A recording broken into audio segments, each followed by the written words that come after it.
During the Roman midwinter festival of Saturnalia, houses were decorated with wreaths of evergreen plants, along with other antecedent customs now associated with Christmas. The modern Christmas tree is frequently traced to the symbolism of trees in pre-Christian winter rites, wherein Viking and Saxon worshiped trees. The story of Saint Boniface cutting down Dona's oak illustrates the pagan practices in the 8th century among the Germans. A later folk version of the story adds the detail that an evergreen tree grew in place of the fell oak, telling them about how its triangular shape reminds humanity of the Trinity and how it points to heaven. So we took stories, fairy tales from Vikings, from Saxons, and they just took whatever story they might have had and they just incorporated everything to make it fit. They made an amalgamation. They made everything fit. No matter where it came down, what part of Europe it came from, they just took whatever fairy tales they had and made it fit. We'll move straight ahead. Is this making sense to y'all? Is it making sense? All right. The Yule Log. We got all types of songs, you know. We got songs about the Yule Log, but what's the origins of the Yule Log? It's burnt during this time, right? This is a pagan custom from Yule festival of the Teutonic and Celtic tribes, which Yule festival was in honor of the god Thor. So the Celtic tribes are basically the Gallic nations, which are the nations from Western Europe. I think some of those nations are like part of Germany, North Italy. You got the French, people from Luxembourg. You got all these different people that that were part of these Gallic tribes or Celtic tribes, right? Festival was in honor of the god Thor. We see Thor today. It's a mythical figure. You can look at the Avengers and you see it all in there, but there's a story behind Thor. The Saxons and Goths burned the Yule log at the festival of the winter solstice. So one thing that we see that all these people have in common is that they all celebrated what? The winter what? The solstice. Right? They all celebrated that. Thank you, my brother. They all celebrated the winter solstice. It says each year a brand was saved to rekindle the new fire. So from year to year they kept the brand from this particular log, right, to rekindle the new log that will come the next year. It says here, remnants were believed to have magic powers, and the log symbolized protection against evil spirits. All these people were all concerned with evil spirits, demonic spirits, and this is what was going on in Europe. You know, they all believed that there was spookism and all types of stuff going on. Fortunes were told by the Yule log, and its light was considered sacred. To the ancestors of the Catholic faith, Christmas was called the Feast of Lights. The lights and fires incorporated into the nativity celebration were made to symbolize the fact that the darkness of the world was past and true light now shone. This background explains the lights on Christmas tree. Everything about the Christmas fire and lights was considered very sacred. The blaze of the fire was made to symbolize Christ as the light of the world. So they took every pagan tradition and connected it to Christianity. Made it part of Christianity. And this is where we stand today. Christmas candles. The Yule candle was burned as a companion to the Yule log. The modern candles set in windows have their origin in the Yule candle. The tradition was brought to this country by the Irish. In Ireland, during the years of religious suppression, candles were put in the windows to attract fugitive priests who would know it was safe to enter the houses and to say mass.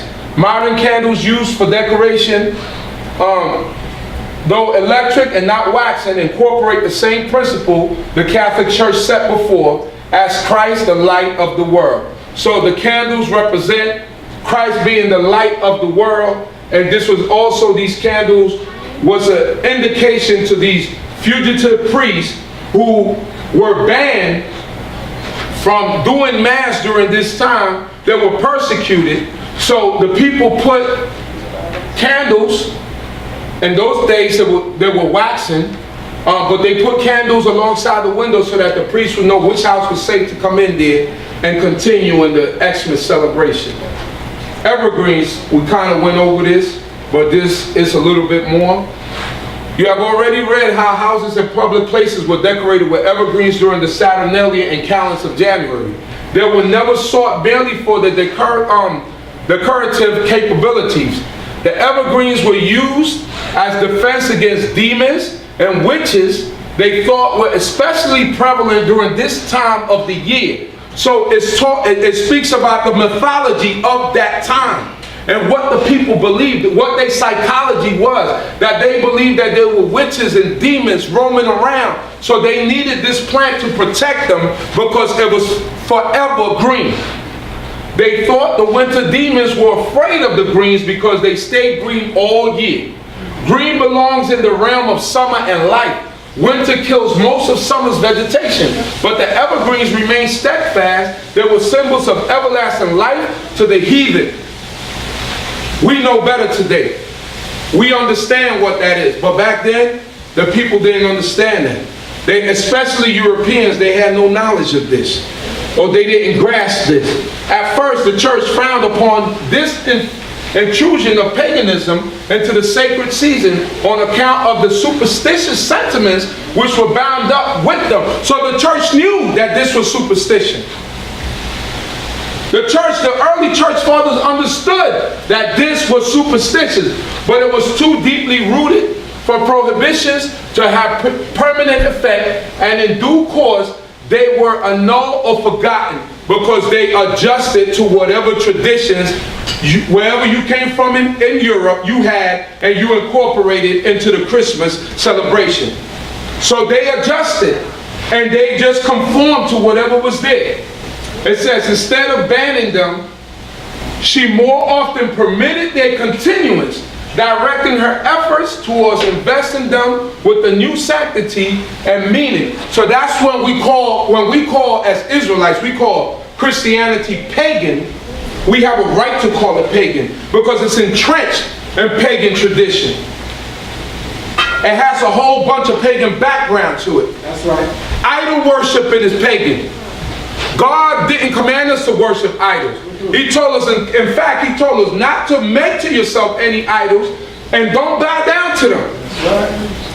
In the Roman Catholic Church, you have about 13 stages you have to get to before you get to Christ.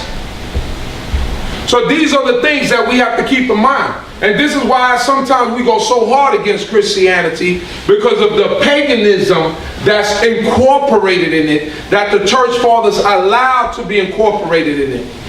It says, while they were often made to represent higher and holier things, the older notions were not always discarded.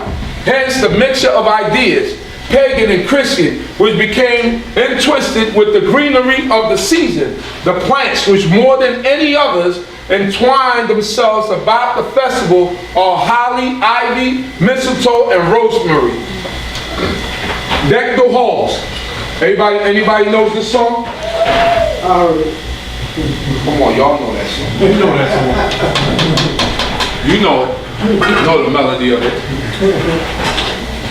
So the actual melody is, the original melody was not a Christian song. I believe it was, it flees me right now, I think it was a Dutch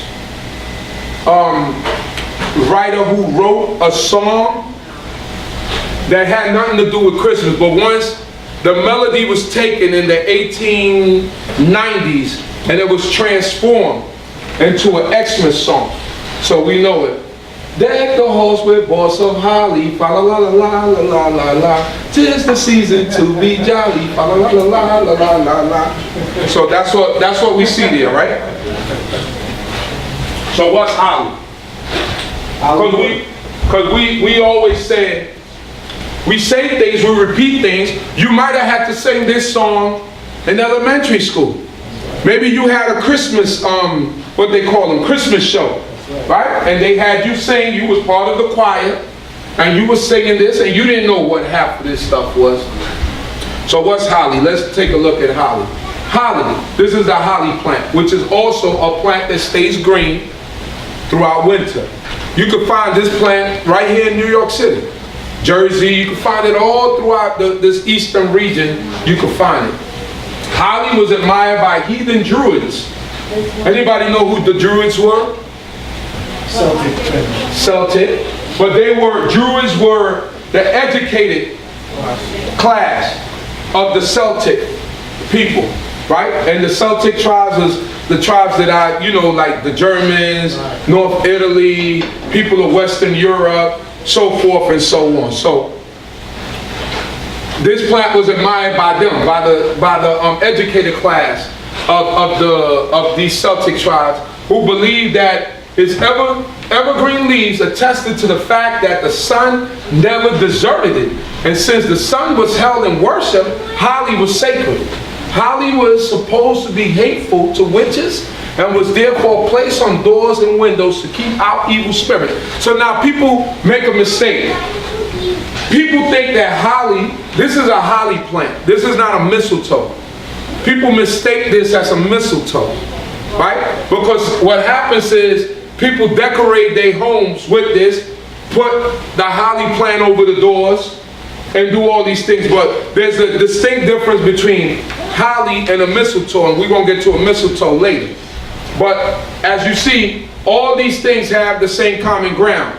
They ward away evil spirits, they keep witches away, and so forth and so on. Under the influence of Christian thought and sentiment, holly became very sacred. The red berries on the holly once had a pagan meaning, being the blood of drops of a beautiful Balder, the ill-fated darling of Valhalla. Given this new Christian meaning, the berries now speak of the blood drops which the cruel crown of thorns drew from the Savior's brow, which is who? Christ. So it no longer had a meaning or significance that came from the Druids or the pagan custom of these Western Europeans, but now it was Christianized. The berries even have a meaning. It no longer meant that it was the whole thing with Balder and all that is, we're going to get to that, but that's a story or a mythology story. Balder was the son of Odin and Frigga, right? He was one of the sons of Odin and Frigga, and he had a blind twin brother. His name flees me right now, but we're going to get to it in a second. Now what is a mistletoe? This is what a mistletoe looks like. So there's a distinct difference. The holly plant has red berries, mistletoe has white berries. So now, mistletoe is an aerial parasitic plant that grows high in the boughs of trees. The mistletoe does not have roots and is dependent on its host for survival. So what happens with the mistletoe? Birds take the mistletoe seeds from tree to tree. So it's a parasitic plant. It grows off the power of other trees. So it'll be high on an oak tree. It'll be on different types of trees, but it doesn't have its own root in the ground. It grows off other trees. So now we're going to see the mythical history behind it and see why people kiss under the mistletoe. It says, although it is mainly associated with oak trees in Celtic mythology, the European variety grows on deciduous trees. The Latin name of American mistletoe, Phoradendron serotonum, means fora, Greek for thief, and dendron for tree. So when I say it's a parasitic plant, because it lives off the power of another tree, when you look at its original name tells you what it is, because it's stealing the nutrients from the tree, right, in order for it to flourish. So that's why it's given that name. It says, for tree, in reference to the fact that mistletoe sends its roots into the host tree, robbing it of its nutrients. Mistletoe is propagated primarily by birds who deposit the berries during flight. These berries quickly root in their new home, and in some places trees are green in winter from the mistletoe they host. So even though a tree could be barren, have no leaves on it Because of this mistletoe plant, it will give the appearance that the tree is green.